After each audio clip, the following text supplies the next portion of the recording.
Bonjour à tous et bienvenue à Catch Club 1. On se retrouve pour le résultat de SmackDown du 15 novembre 2024 et hier soir on avait les titres Tag Team et le titre féminin qui étaient en jeu pendant le show. Et à côté de ça on a la nouvelle Bloodline qui semble avoir trouvé son 5e membre pour le War Games match. Donc c'est parti, le show démarre avec l'entrée de Cody Rhodes qui monte sur le ring. Et il nous dit que Kevin Owens est allé trop loin, il a dépassé les bornes, donc il demande à Kevin Owens de le rejoindre dans le ring. Cody nous dit qu'il sait que Kevin Owens est présent en coulisses. Mais là on attend, il ne se passe rien, donc encore une fois Cody gueule, il s'énerve et il ordonne à Kevin Owens de le rejoindre, mais à la place, c'est Nick Aldis qui fait son entrée. Nick Aldis dit qu'il comprend que Cody Rhodes est en colère, il est également en colère, tout le monde est en colère. Puis il nous rappelle ce qui est arrivé à Randy Orton ces dernières années, le fait qu'il était blessé au dos et absent pendant 1 an et demi. Puis il nous rappelle ce qui s'est passé la semaine dernière et il nous dit que Kevin Owens a porté la prise interdite à Randy Orton, le pile driver, et il y a une raison pour laquelle cette prise est interdite, c'est parce que la WWE ne souhaite pas que la prochaine génération de superstars se retrouve tous en chaise roulante dans 20 ans. Mais Nick Aldis dit à Cody Rhodes qu'il ne peut pas le laisser s'approcher de Kevin Owens pour le moment, tant qu'ils n'ont pas réglé la situation et tant qu'ils n'ont pas puni Kevin Owens. Sauf que là, Cody Rhodes dit que ça ne sert à rien de punir Kevin Owens, une amende ça va absolument rien lui faire car il a déjà plein d'argent et il roule en Lamborghini. Mais Nick Aldis répond qu'il sait que ce n'est pas une question d'argent, mais dans tous les cas, Kevin Owens n'aura pas le droit de revenir à SmackDown tant qu'ils n'ont pas réglé les choses en interne. Mais là, Cody Rhodes n'est toujours pas calmé, il demande à Nick Aldis de se mettre à sa place. Et Cody Rhodes nous explique que depuis la semaine dernière, quand des gens demandent à Kevin Owens pourquoi est-ce qu'il a attaqué Randy Orton, pourquoi est-ce qu'il lui a porté un pile driver, eh bien Kevin Owens aurait répondu à toutes ces personnes qu'il a fait ça à cause de Cody Rhodes, et que donc c'est de la faute de Cody Rhodes. Cody Rhodes demande à Nick Aldis d'imaginer ce que ça fait de devoir appeler la femme de Randy Orton et les proches de Randy Orton pour leur annoncer ce qui s'est passé, pour leur annoncer que Randy Orton est blessé au niveau de la nuque et qu'on ne sait pas s'il va s'en sortir ou pas. Puis Cody Rhodes nous rappelle à quel point Randy Orton est important pour lui, à quel point ils sont proches tous les deux. Donc là Cody Rhodes s'énerve encore une fois, il demande à Nick Aldis si Nick Aldis souhaite que Cody Rhodes règle la situation en dehors des rings. Car Cody nous dit qu'il est prêt à aller jusqu'à Kevin Owens pour lui botter les fesses directement dans son jardin s'il le faut. Mais Cody pense que ce n'est pas ce que Nick Aldis souhaite. Donc Cody termine en disant à Nick Aldis qu'il ne va pas encore attendre très longtemps, sa patience a des limites. Alors c'était un bon petit segment pour faire avancer les choses entre Cody Rhodes et Kevin Owens et surtout vraiment jouer sur l'angle de blessure de Randy Orton. La semaine dernière, la WWE a utilisé un pile driver, c'est très rare, et du coup elle insiste vraiment sur la gravité du segment et sur la gravité de la blessure de Randy Orton. Je rappelle pour ceux qui ne sont pas au courant que depuis la semaine dernière, la WWE a annoncé que Randy Orton est blessé à la nuque et qu'on ne sait pas quand il reviendra. Ensuite, on passe en coulisses, on retrouve Jey Uso, Jimmy Uso et Sami Uso qui doivent discuter avec Roman Reigns un peu plus tard par rapport au War Games match. Mais le problème, c'est qu'ils n'ont toujours pas trouvé de 5e membre, donc ils ne savent pas quoi faire. Mais là, d'un coup, Sami Zayn a une idée, et il dit aux Uso qu'il y a potentiellement encore quelqu'un à qui il peut demander, donc Sami Zayn s'en va. Derrière, on enchaîne avec le début du tournoi pour couronner la première championne US. Donc en fait, on va avoir des quarts de finale, ce seront des matchs à 3. Et derrière, les demi-finales, puis la grande finale aura lieu lors du show Saturday Night's Main Event, mi-décembre. Et petite précision importante, il n'y a que des catcheuses de SmackDown dans le tournoi, il n'y a aucune catcheuse de Raw. Donc forcément on se demande si Raw va également recevoir son titre secondaire féminin lors des prochaines semaines. Et du coup hier soir lors du premier quart de finale on a Bayley qui a battu B-Fab et Candice LeRae pour passer en demi-finale. Alors c'était le choix le plus logique on va dire sur le papier. Mais je vous avoue que je me suis fait une petite remarque pendant l'entrée de B-Fab. Je me suis dit, putain, elle a l'air classe, il y a une certaine présence, il y a quelque chose, il y a un potentiel. Et c'est dommage qu'au final, depuis tous ces mois où B-Fab est dans le roster principal, on la connaît toujours pas un peu plus. Malheureusement, la WWE ne nous a pas correctement présenté B-Fab depuis qu'elle est passée dans le roster principal. Elle a jamais vraiment eu de storyline, elle a jamais eu vraiment d'angle ou quoi que ce soit. Ce qui fait que malheureusement, le public ne connaît pas vraiment B-Fab et ils n'ont jamais pu vraiment s'attacher à elle. Et c'est dommage car je sens vraiment qu'il y a un potentiel et il y a une très belle présentation. Et justement, quelques instants plus tard, vous avez Chelsea Green et Piper Niven qui se moquent de B-Fab en coulisses en disant que tout le monde ne peut pas être champion à la WWE, Mais par contre, Chelsea Green et Piper Niven vont remporter le tournoi et elles seront toutes les deux championnes US. Mais là, vous avez B-Fab qui répond qu'il n'y a qu'une seule des deux catcheuses qui peut remporter le titre US. Et donc, qu'est-ce qui va se passer si Chelsea Green et Piper Niven se retrouvent ensemble en finale? Donc, c'était bien joué de la part de B-Fab qui a potentiellement créé des tensions hier soir entre Chelsea Green et Piper Niven. Et derrière, vous avez Michin qui a débarqué avec un candlestick pour demander à Chelsea Green et Piper Niven s'il y avait un problème. Puis dans un autre coin des coulisses, on peut voir Sami Zayn qui est en train de discuter avec LA Knight. Donc apparemment, il est en train de lui proposer de rejoindre leur team pour les Wargames. Mais derrière, vous avez LA Knight qui n'écoute plus Sami Zayn et qui fait son entrée car dans un instant, LA Knight a un Open Challenge. Mais d'abord, il monte sur le ring et il confirme que Sami Zayn vient lui demander de rejoindre la team OG Bloodline pour les Wargames. Mais LA Knight répond qu'il refuse car ce n'est pas son combat, ce n'est pas sa guerre. LA Knight nous dit qu'il doit s'occuper de ses propres affaires, de son propre titre, car il ne souhaite pas être un champion à la Logan Paul qui défend son titre 2 fois par an. LA Knight veut défendre son titre plus souvent et du coup ce soir, il propose un Open Challenge. Et là, vous avez Legado del Fantasma qui font leur entrée. Le clan monte sur le ring et là, vous avez Santos qui nous dit que Elektra Lopez a une opportunité pour devenir la toute première championne US. Et du coup, Santos s'est dit que ce serait également cool de ramener le titre US masculin au sein de Legado del Fantasma. Et là, forcément, on pense que c'est Santos qui va se proposer pour l'Open Challenge, mais en même temps, vous avez Berto qui est en train de regarder, de fixer du regard LA Knight. Et là, LA Knight n'en peut plus, donc il commence à s'énerver contre Berto. Et au final, il propose à Berto de l'affronter ce soir, car il dit que ce sera la plus grande opportunité de sa vie. Et derrière, vous avez LA Knight qui se moque encore un petit peu de Legado del Fantasma, jusqu'à ce que Berto l'attaque, et donc derrière, le match démarre. Et comme vous pouvez l'imaginer, ça a été une victoire assez simple pour LA Knight qui s'est débarrassé de Berto en quelques minutes avec le BFT. Mais après le match, alors que LA Knight est en train de célébrer, il a été attaqué par Shinsuke Nakamura qui a effectué son retour hier soir après plusieurs mois d'absence. On avait un Shinsuke Nakamura assez dark, le Fallen Samurai comme l'ont appelé les commentateurs hier soir. Donc Nakamura est de retour et il a attaqué LA Knight. J'ai tellement hâte de voir la storyline entre les deux. Puis on retourne en coulisses, on a Jey Uso, Jimmy Uso et Sami Uso qui rentrent dans le vestiaire de Roman Reigns. Roman Reigns est assis, et là vous avez les trois Uso qui hésitent un petit peu, ils n'osent pas trop parler, mais au final, Sami Zayn dit tout. Et donc il dit à Roman Reigns qu'ils sont allés à Raw, ils sont allés à SmackDown, mais il n'y a personne qui veut faire équipe avec la Bloodline, car la Bloodline a détruit tout le monde ces 4 dernières années. Et là derrière vous avez Jey Uso qui intervient, et il dit à Roman Reigns, bro, il est temps que tu passes le coup de fil. Donc apparemment, ils ont un 5e membre en tête, mais il faudrait que Roman Reigns l'appelle directement. Sauf que là, vous avez la musique de Solo Sikoa qui retentit, et donc la nouvelle Bloodline fait son entrée, sous les yeux de la OG Bloodline qui regarde ça sur un écran. Donc la New Bloodline monte sur le ring, mais directement, vous avez la OG Bloodline qui les rejoint. Ça part en bagarre, et à la base, c'est plutôt la OG Bloodline qui a pris l'avantage, mais d'un coup, on a Bronson Reed qui sort de nulle part et qui attaque Roman Reigns. Bronson Reed est présent à SmackDown pour aider la New Bloodline, donc là forcément ils prennent l'avantage, ils commencent à détruire la OG Bloodline. À un moment Roman Reigns tente un petit peu de se défendre, mais Solo Sikoa intervient pour le remettre à terre avec un Samoan Spike. Et derrière Roman Reigns se prend le moonsault de Jacob Fatu et le Tsunami Splash de Bronson Reed. Et donc le segment se termine avec la New Bloodline et Bronson Reed qui célèbrent à l'extérieur du ring. Vous avez même Bronson Reed qui lève le doigt et qui fait le signe de la Bloodline. Et pendant ce temps, dans le ring, vous avez la OG Bloodline qui est à terre. Et vous avez Jey Uso qui va dire à Roman Reigns, bro, passe le coup de fil, il est temps que tu passes le coup de fil. Donc clairement, la OG Bloodline a besoin d'aide, elle a besoin de renfort.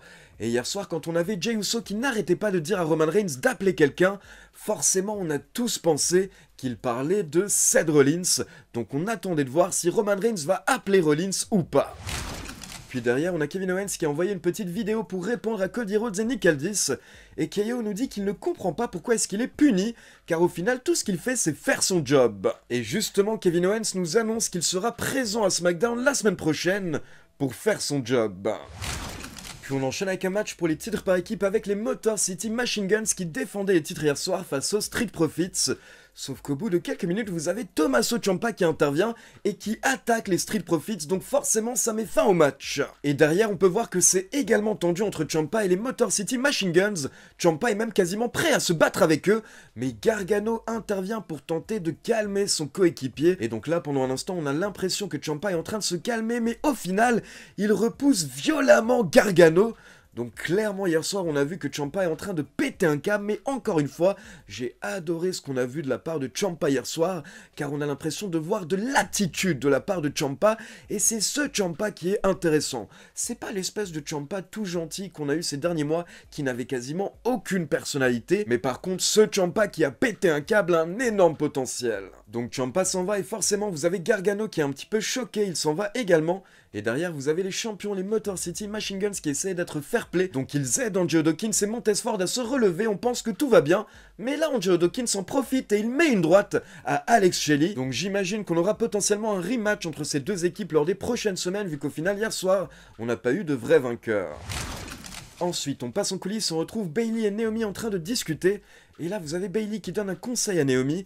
Elle dit qu'elle a vu que Naomi était à Raw lundi et qu'elle a aidé notamment Io Sky. Mais Bayley dit à Naomi qu'elle connaît bien Io Sky, il ne faut pas lui faire confiance. Mais là, vous avez Jade Cargill et Bianca Belair qui débarquent en disant qu'il n'y a pas de souci, il faut pas s'inquiéter, elles seront là pour aider Naomi, pour couvrir les arrières de Naomi. Et encore une fois, hier soir, lors de ce segment, c'était un petit peu bizarre, un petit peu tendu, on va dire, entre les championnes par équipe et Bayley. Et c'est pas la première fois qu'on voit ça ces dernières semaines. Clairement, les choses ne se passent pas bien entre Bayley et Jade Cargill et Bianca Belair. Et donc on enchaîne avec le main event, Nia Jax qui défend son titre face à Naomi. Nia Jax a fait son entrée avec Tiffany Stratton, mais Tiffany Stratton est retournée directement en coulisses.